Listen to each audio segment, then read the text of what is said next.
tey dafa nekk bis bu mag. bis boo xam ni ñu bëri dañ ko ragaloon. am na ñu ne war sax Ousmane Sonko kenn du ko atte. moom ci boppam gis ngeen def na lu ne pour kenn du ko atte. grand soxna si waxtaan sukkal carrément ñu def appel di def pour carrément voilà merci beaucoup. pour yéexal jël biñ ko wooyee muy daw ah di jël convocation bi ba yóbbu ko mairie ba fekk ko Casamance jox ko Ziguinchor convocation bi waaw lu mu doon daw moom bu gëmee nit ñi ne moom yëgul procès bi ba ñëwul xam nga deew lu ko neex ay avocat bi kon lu ñu fiy def yow bu ñu lay owul tribunal sa avocat dañ ko yëgee ba ñëw tribunal ma ne gars yi ku yëgul da lay atte kenn oowul tribunal lu tax nga am junniy avocat ñëpp taxaw naan dañuy ñaan ñu dàq ko kon donc dañ leen war a tey li ñëpp foogoon du am mooy ñaf ci kaso bi Ousmane Sonko am na doxal bi lu mu doon mooy ñaari at yoo xam ne daf ko war a tëdd du sursis de ñaari at yu mat sëkk yu war a nelaw hôtel 0 étoile bii bu Rebeuss. waaye du viol pour tëj ko ñaari at kaso. waaw loolu mooy nee nañ corruption de la jeunesse mooy abusé ci benn xale boo xam ne dafa laa ragal mais di ko def lu noonu waaye nee nañ xëy na loolu yeggul ci viol pour ñoom pour ñun viol la pour ñun ñu doon nekk minimum 10 ans wala 20 ans wala 15 ans donc ñun kontaan nañ ne kontaan bi des na ndax ba yoon kontaan ñu jox ñu lu ñu laaj yëpp mooy wane ni ñu yeggee ci ñun lu tax ñu war a tëj Ousmane Sonko fukki at wala ñaar fukki at ndax yoon loolu la wax waaye nag dañ koy indi ci corruption de la jeunesse mooy yegg ci xale boo xam ne ci xale waayam ci ñàkk dooleem nga abusé ba mën a tëdd ak moom kon loolu kon la Adji Sarr waxoon en partie nangul nañ ko ko. donc la satisfaction loolu indi ñaari at yi nga xam ni Ousmane Sonko war na ko tëdd ci kaso bi. satisfaction bi totalul. tey loo ñu mën a wax ci satisfaction Adji Raby Sarr.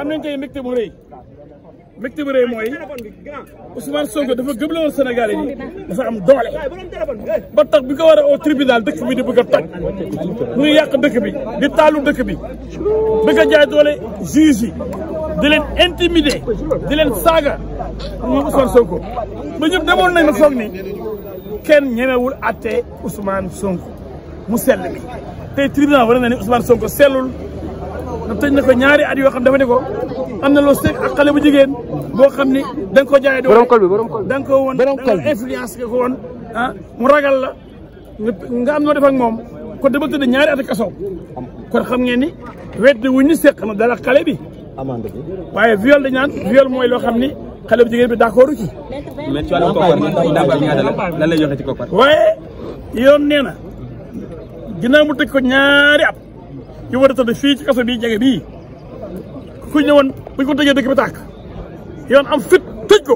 ban date lay débuté. mu war a fay 600 000 francs amende ëlbatiku rek di ñaar fukki millions moom Ndeye Khady Ndiaye ñu jox ko ndàmpaay solidairement à Adji Raby Sarr kon ku deful dara doo tëdd ñaari at ku deful dara doo fay ñaar fukki millions kon tey am nañ ndam lu rëy a rëy waaye ndam li mënoon naa gën a rëy nag buñ ko ñafoon fukki at. maître Ndeye Khady moom lan lañ ko daane. Ndeye Khady lan lañ ko daan ba pare. waaw dañ ne complicité de viol comme retenir ñu viol mënuñu ko tëj ci loolu. incitation à la débauche. waaw moom mooy jël xale jigéen di leen def loolu dul noonu. est-ce que di ngeen def appel. loolu dinañ ci waxtaanaat ñoo xool ndax sur client am na mbégte mais am na lu ko naqari li ko naqari mooy mu doon nekk kim jiiñ tëj ko fukki at ndax loolu viol loolu la wax waaye buñ ko tëjee ñaari at du am mbégte bi mu yaakaaroon mais comme moom ponkal la moo xam ne ñu bëree ko ragal ci réew mi ñëpp foogoon na ni buñ ko tëjee dëkk biir tàkk foogoon na ni kenn njëmewu koo tëj lu mu def rek day dem fee menacé oote ay meeting rassemblement gatsa pour ñëpp ragal waaye gatsa massa 2 ans de massa la. mais maître est-ce que le droit a été dit selon vous. Comment? Est-ce que le droit a été dit puisque ñeneen ñi peut-être de l'autre. Le droit a été dit selon le juge. Oui, selon le juge. Juge bi mooy apprécier ñun après on commente rek comme yow. Ousmane Sonko est inéligible du mën a bokk si élection yi am nga si kàddu. loolu yàgg na depuis Mame Mbaye Niang la bokkatul. tëdd bi kañ da ngay wàcc. depuis li ko tëjoon ci Mame Mbaye Niang ci la nalaw bokkatul bii ba ñu da cee yokku rek terroriste et cetera di wut lu ñuy lay ak nekk lu ñuy wax lii si wax ñun dégg nañ ko et comprendre nañ ko lu ñu bëgg a éliminer un candidat politique c'est seulement ça. Il n'y a pas le viol, ce viol qui nous amène ça ici. On nous donne les preuves de la viol. Mais on n'a pas de preuves de viol. Ils nous disaient que c'est la corruption de la jeunesse ou je ne sais pas où. Est-ce que vous le comprenez? L'un la moyen de nous éliminer un candidat favorable. Nous avons beaucoup de élection. C'est ça, donc c'est. Nous avons utilisé la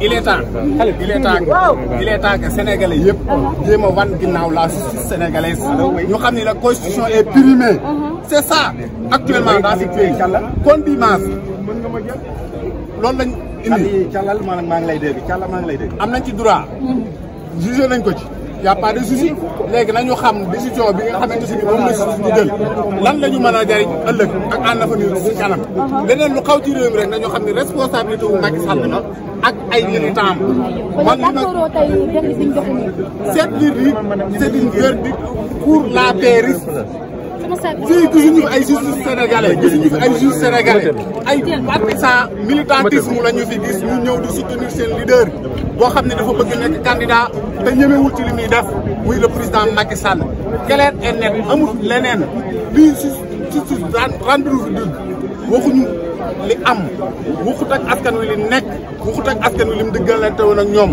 justice dañ ko war a wax ci turu askan wa ko fa teg ñun viol moo ñu fi indi woon comme que ñun gëm nañ ni viol amul kay nañ bàyyi jàmbur bi booy le problème kan la wor kan la corrompu kan la jéem a nax Adji Sarr mag mu jëmm la mesure na vacciné na xam na boppam Sénégal xale yu jigéen yaa ngi jaay seen bopp ci nu mu leen neexee 2000 francs 2500 nga dem ci dëkku la neex xam nañ ne xewoon ci lii yaa yeneen yooyu noonu léegi lu ci yoon lu ci suñu yoon ñun lu ci suñu yoon bañ ciy tëb kenn kaso viol lañ doon wër amuñu preuve ni viol am na kay nañ bàyyi jàmbur bi wax dëgg fa yàlla fa lillahi alhamdu ñëpp dem ci jàmm réew mi continuer nekk ci jàmm cette décision c'est condamnable on a condamné si mel ni maître Clédor Ly maître Etienne Dione donc maître Bamba Cissé maître Abdinar Ndiaye am na si yeneen avocats yi nga xamante ne aussi ku si mel ni voilà donc daanaka dans l' ensemble daal mais avocat Ousmane Sonko ñu ngi taxaw ngir mën a amal li nga xam rek moom mooy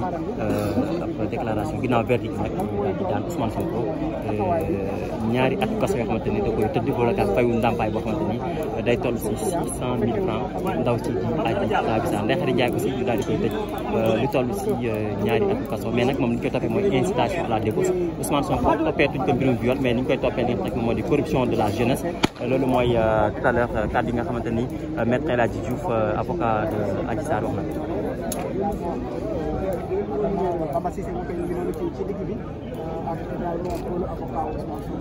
Je m'appelle Maître Djibi Diagne. Je suis avocat à la Cour. Je fais partie du pool des avocats qui défendent Monsieur Ousmane Sonko.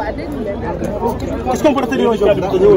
Aujourd'hui, le tribunal de grande instance hors classe de Dakar, en sa chambre criminelle, a rendu la décision opposant le sieur Ousmane Sonko à la dame Adji Sarr. La décision qui a été rendue, c'est que les infractions de poursuite, qui sont le viol reproché à Ousmane Sonko et les menaces de mort, ces deux infractions sont tombées. Le tribunal a considéré donc qu'il n'y a pas de viol et qu'il n'y a pas non plus d'incitation, n'est-ce pas? Il n'y a pas de menace de mort. Donc vous comprendrez que les deux infractions pour lesquelles le sieur Ousmane Sonko a fait l'objet de poursuites sont tombées. Mais le tribunal a retenu deux autres infractions contre Ousmane Sonko. Il a retenu l'infraction de corruption de la jeunesse. C'est une disposition qui est consacrée par l'article 324 du Code pénal. Et en a tiré la conséquence d'une condamnation à 2 ans d'emprisonnement ferme. Alors, donc, le commentaire que l'on peut faire, c'est que voilà une procédure dans laquelle Mais on a mobilisé des moyens, des personnes sont décédées pour un viol et pour des menaces de mort. Et à l'arrivée, il n'y a eu ni viol ni mort. C'est ce que l'on dit de façon très simple, tout ça pour ça. Et comment vous appréciez les rectifications des faits? Mais oui, le tribunal est tout à fait libre et souverain d'apprécier. Et donc, il a apprécié que selon lui, ce qu'il y a à retenir, c'est justement la corruption de la jeunesse. Est-ce que la suite sera arrêtée ou pas? Ah non, cette décision d'arrêter Ousmane Sonko dépend du ministère public. Mais en l'état actuel de la procédure, Ousmane Sonko n'est pas arrêté. Il dépend donc du ministère public. Et sa candidature est-elle hypothéquée ou pas? Oui, la candidature d'Ousmane Sonko, sur la base de cette décision, est encore hypothétique. C'est-à-dire 2 ans d'emprisonnement ferme suffisent à ce que Ousmane Sonko ne soit pas candidat aux élections. Le jugement par contumace aussi. Mais naturellement, les voies de recours sont encore là. Nous sommes prêts, n'est-ce pas, à envisager des voies de recours. Quelles sont-elles, ces voies de recours? On vous avisera plus tard. Ces voies de recours, nous les gardons comme étant des stratégies de droit. Mais le jugement par contumace ne sera pas un prétexte pour ça? Écoutez, là également, il y a une question de droit qu'on ne vous dira pas tout de suite. Mais posez-vous la question de savoir est-ce qu'on doit pouvoir retenir une contumace lorsque les infractions sont des délits et non pas des crimes. Voilà ce que j'ai à vous dire. Je vous remercie. Mais certains chefs d'accusation n'ont pas été du président Ousmane Sonko. waaw tey jii am nañu mbetteel mu rëy a rëy ak maanaam ak jaaxle ci décision bi xam ni moo wadd fii ci tribunal ah man nag ni ma ko jàppee mooy day firndeel rek li Serigne Touba waxoon ni maanaam dëgg ala kuli al lu mu yéex dina feeñ. waaye aw nar lu mu rëy rek ci detteelu la jëm ñaari at a ngi nii ci ginnaaw ñu xamal ne nu kii di président Ousmane Sonko dafa violé ki ñuy wax Adji Sarr tey tribunal bi moo wax ci boppam ci loo xam ne nii maanaam kii ñuy wax Ousmane Sonko teewul sax ngir mën a défendre boppam mu ni yow Adji Sarr li nga doon sàkku ci tribunal mënta nekk ndax gis na ni sa wax ji ay kàcc kese la maanaam dara du ci dëgg loolu bépp sénégalais maanaam war na cee waaru war na cee maanaam am lu ko naqari ndax li tax mooy wax jooju tax na fukki ak juróom ñaari doom ci sénégalais yi ñàkk seen bakken ak ñi xam ne tegu nañ ci ginnaaw bi nu fësalee lu ni mel loolu vraiment kenn ku ne war na ko naqarlu ñaawlu ko maanaam ba mu jeex lan lañ mujje ak ñun mooy que ni Ousmane Sonko dafay corrompre la jeunesse mais loolu ñi fekkee maanaam procès bi mën na noo xam ni loolu wax ju la tegul ci dara parce que corruption d'ailleurs on ne parle même pas de corruption à la jeunesse le code effectivement pénal parle de corruption de mineurs l'article 320 est très clair sur la question donc vraiment gàcce gu rëy la ñu am ci décision bi loolu nag li xam ni moom lañ koo mën a jàngate mooy ñoom seen yéene nekkul woon lu dul fexe ba président Ousmane Sonko du bokk ci élection yi xam ni moom la ñu jëm loolu moo doon objectif bi moo tax gis nga ni nu mujjee maanaam mooy disqualifier les faits retenir effectivement la corruption de maanaam daan ko ñaari ati kaso yoo xam ne nii maanaam daf ko war a tëdd loolu li muy firi rek mooy maanaam tey jii on a la main en fait donc du prince dans la justice sénégalaise te loolu c'est regrettable te nous le dénonçons avec notre dernière énergie. loolu nag. lan bëggoon nag maître. ate bu ñu ko ate teewal contumace bi loolu. lan impact lay am ci. waaw loolu dañ ci wax ñun avocats yi ginnaaw bu ñu jugee ci maanaam yu ni mel. waaye daal li mat a xam te sénégalais yi war koo xam mooy maanaam depuis 2 ans ñu ngi ni wax ni kii di wax président Ousmane Sonko dafa violé ki ni wax Adji Sarr. tribunal bi xam ni moo doon atte lu ni mel. ci loo xam ni sax kii xam ni moom lañ accusé teewul moom moo wax ni kii xam ni moo wax ni dañ koo violé li muy wax dara amu ci du dëgg waaye nag pour mën koo condamner ba du mën a bokk ci élection yii xam ni moom la ñu jëm moo tax ñu disqualifier les faits retenir ce qu'on appelle la corruption mais kenn ku ne xam na ni corruption boo demee les dispositions de 320 du code pénal sont très claires sur la question mais ku am xel xam ni maanaam li ñuy wax dara teguwu ci wàllu xam-xam maanaam amul benn sukkandikuwaay boo xam mën nga ci sukkandiku ci maanaam décision bi pour wax ni loolu am na. moo tax déedéet c'est pas possible parce que teg loxo gi maanaam tribunal moo ko mënoon di décider mais tribunal wax na ni loolu aajowu ko.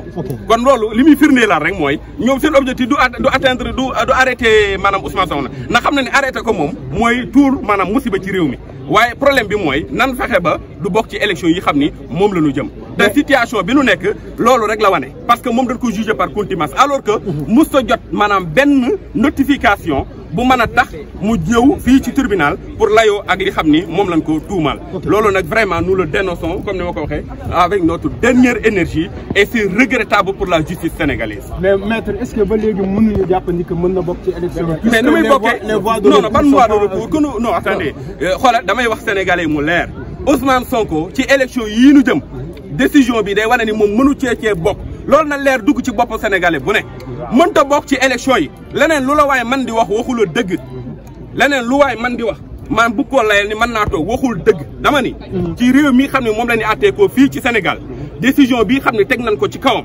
moom day wane ni moom mënatu la bokk ci élection yi nu jëm na leer te loolu moo doon objectif état bi mais est-ce que ñun waa Sénégal war na noo mën a nungu ñaari ati kaso ñu ne ñu kii dafa violé maam Adji Sarr ñu rey ci jur ñaar fukk ak ñeent ci sunuy doom xañ ñu mu mën a dem ci nu nu neexe ak dikk ci nu nu neexe kenn amatul sañ-sañ addu kenn amatul dox ci réew mi loolu waruñu ko bàyyi mu neen te bu yàgg Ousmane maanaam kii ñuy wax Adji Sarr bu njortee ni maanaam lii xam ni moo xew da ciy génn nax na boppam ndax lépp loo xam ne nii yoon may nañu ko ginnaaw décision bi dinañu ko def incha allah. ok mais dañu nañu Maître Ndiack Fall mu ne bu Ousmane Sonko